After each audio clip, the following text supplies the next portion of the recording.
This is the Better Life Podcast, where we talk about real estate investing, building wealth, and all in all living a better life. My name is Brandon Turner, and I've spent my life investing in real estate to achieve financial freedom. And alongside my co-host, Mr. Cam Cathcart, we want to help you do the same. On the show, you're going to hear from world-class guests who have been handpicked to help you level up your investing, your leadership, your goals, your habits, and more to become the very best version of yourself. So join us as we explore the habits, the actions, the beliefs that it takes to build wealth through real estate investing without losing your soul. Hey, have you ever said you were gonna wake up early and then hit the snooze button and not actually gotten up? Of course. Have you ever said, hey, I'm gonna go to the gym tomorrow, and then tomorrow comes and you don't actually go to the gym? Probably. Have you ever said, I'm gonna launch a business, or I'm going to go and visit that friend or call my mom, and then you didn't actually do it, even though you know that's the right thing for you? Of course. See, we all do that. In fact, humans have struggled with this for forever. Thousands of years ago, there's guys like Plato and Socrates were writing about this same concept. Why do we as humans say we want to do something? We define what it is that we want to accomplish, and we know that is the right thing for us, and yet we don't get it done. They call that the Akrasia Effect. Akrasia, I don't even know if I'm saying that right. The idea was like, we're acting against our better judgment. We're acting against our ideal self. We're acting in opposition to our future self, the person that we've defined that we want to become. Even though we know what to do, we don't do this stuff. Heck, even the Apostle Paul in the Bible says, like, the things I want to do, I don't do, and the things I do, I don't want to do. What's wrong with me? We all struggle with this problem of knowing what we want to do and having things that we know would benefit our life, get us closer to our future self, and we don't do it. My name is Brandon Turner. I'm a real estate investor with over 13,000 units. I've been in online business and real world business for the past 20 years now. Wow, I'm getting old. And I have found myself continually facing this Akrasia effect over and over and over. And I get so frustrated with myself because I can't seem to get it done, the stuff that I wanted. So I have learned over the years that I maybe lack self-discipline. Can anybody else identify with that here? Can you identify with a lack of self-discipline? Yet here I am with 13,000 plus units and multiple companies. I want to talk about 3 ways you can hack your lack of self-discipline. Like, let's be honest, all of us struggle with self-discipline. If you don't, I'm envious. But my guess is there's areas of your life you struggle with that Akrasia effect and the self-discipline to actually continually do the stuff you know you need to do. So I just want to lay out 3 simple things that have worked for me in my life, tactically tangible things that have improved my life and hopefully will do the same for you. Sound good? All right. Number 1, the first thing I recommend for everybody to do, I call it the M.I.N.S. M-I-N-S. Write that down, M.I.N.S. So if, let's say your goal was to buy a rental property. Again, I'm in the rental world, so let's say I want to buy a rental property, right? Oftentimes I'll ask people, if I'm doing coaching or whatever, I'll say, hey, so what's your most important next step? M.I.N.S. And they'll say something vague like buy a property. And I'm like, that's important, that's on the track, but what's your most important next step? And they'll say, oh, well, I gotta get a real estate agent. Okay, that's great, that's on the line of the step, but that's not the most important next step. Let's break it down smaller. And so I guide them through it. Well, I guess I need to post an ad or post a post on my Facebook asking my family and friends if anybody has a recommendation for a real estate agent. There we go. Now that is a tangible, tactical thing that can be done in under 5 minutes. This is a monumental truth. Almost all success in life, almost anything you could achieve, you could build a rocket to go to Mars and anything in between just by doing 5-minute steps. Almost nothing takes more than 5 minutes when you break it down to the smallest part. And so when we get into the habit of asking, what is the most important next step, we usually find that it's a 5-minute task. Send an email, make a phone call, run the numbers on a property, make a post on Instagram. It's all like small little things. Now, when you combine them all together in this row and they're all aligned, that's when we see massive growth in our life. And the more rapid you can make that question, what's my most important next step, and then do it, the faster you can iterate on that and get faster and faster and faster. Identify the most important next step, do the next most important next step. That's how you're gonna get it done. One final metaphor on that idea, think about it like a book. How long does it take to read a book? Like what? Most people read a book in probably 2 weeks to finish a good old chapter book, like a nice,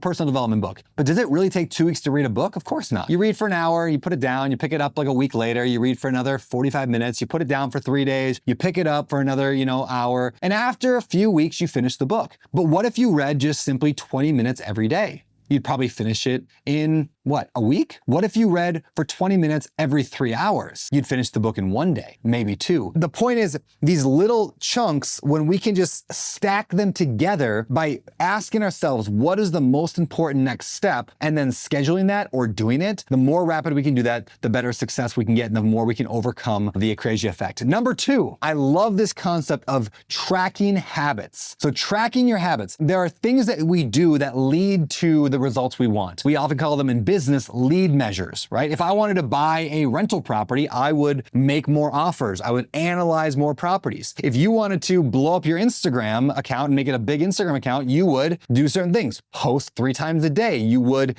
spend some time researching what's going to be popular. Every result that we want in life is preceded by some kind of process or habit or action or series of actions needed to get there. I mean, this works for personal too, right? Like, I want to improve my relationship with my wife. Okay, I'm going to go on 2 dates every week. I'm going to have no kid connection time, I call it, every single day. These are habits. And if I do them, the results will take care of themselves. It's one thing to know that there's habits to do. We just talked about the M.I.N.S, so now we know what we got to do. How do we make sure we do it? Well, as you often have heard in business, is what gets measured improves. And so I actually track 9 habits every single quarter of things that line up to my goal, which line up to the vision for my life. In fact, there's a little habit tracker here. I'm going to actually show you. So this little habit tracker is exactly what I use every single week. And so at the top, I always write down my top 3 goals, whatever that I'm working for.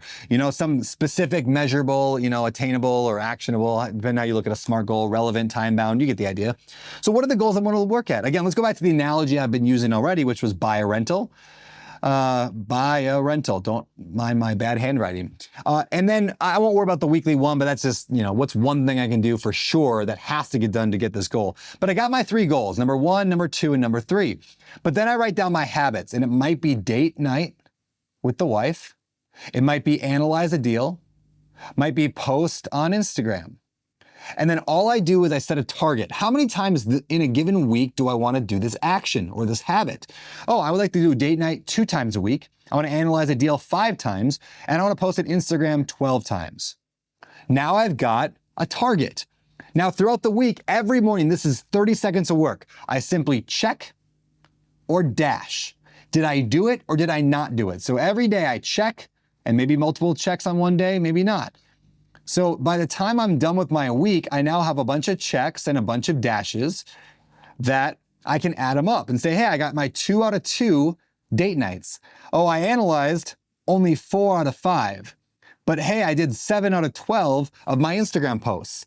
And what this allows me to do every single week is to gamify my better life, my improved life. And so I can say, hey, my target was 12 plus 5 plus 2, which is what, 19? My target was 19, and I actually only did, was that 13? So 13 out of 19. What is 13 out of 19? Let's see if my watch can get it. 68%. So I got a 68% on my week with tracking my habits. If I can get closer to 100, I'm doing more of the actions that lead to the result that I want. The result that I want leads to the life that I want to live. And that's the second thing I'm going to encourage you to do to hack your lack of willpower is simply track your habits. The third one I'll be short on, it's this. Get around people who believe in the power of your vision. And what I mean by that is if you believe that you are capable of greatness, don't surround yourself with people who are going to pull you down and keep you from that. So if you got to pay to get into a group, if you got to just find a bunch of buddies, if you got to form a little accountability pod where you meet every week with people and say, this is my metrics, here's my most important thing, here's my habits, here's my score, do that. If you can do those 3 things, you will overcome your Akrasia Effect, you will overcome this lack of self-discipline, and you'll soar to incredible heights. My name is Brandon Turner, Beardy Brandon on Instagram, and I wish you the best life possible. And that, my friends, is the show. Thank you for tuning in. And hey, before you go, if you enjoyed this episode or if you just enjoy the show in general, please consider leaving us a rating and review wherever you listen to podcasts. We really do value your feedback, and we read the comments. We make future decisions about topics and guests and everything else. Plus, it helps us reach more people, and the more reviews we get, the more people hear it and watch the show and share it, and it's awesome. Last but not least, please head over to social media. Consider befriending me, following me, subscribing to all that stuff at Better Life and my personal page at Beardy Brandon. especially over on Instagram, YouTube, and really everywhere else. So thank you again for listening. I'm honored that you would bring me along on your journey toward building wealth through real estate investing without losing your soul. Now, this show is about living a better life, but if you want my opinion on what it takes to live the best life ever, just go to abetterlife.com/best life to hear some of my views on life and spirituality. I think you'll like it. abetterlife.com/best life. With that said, thanks for listening to the show. We'll see you next week.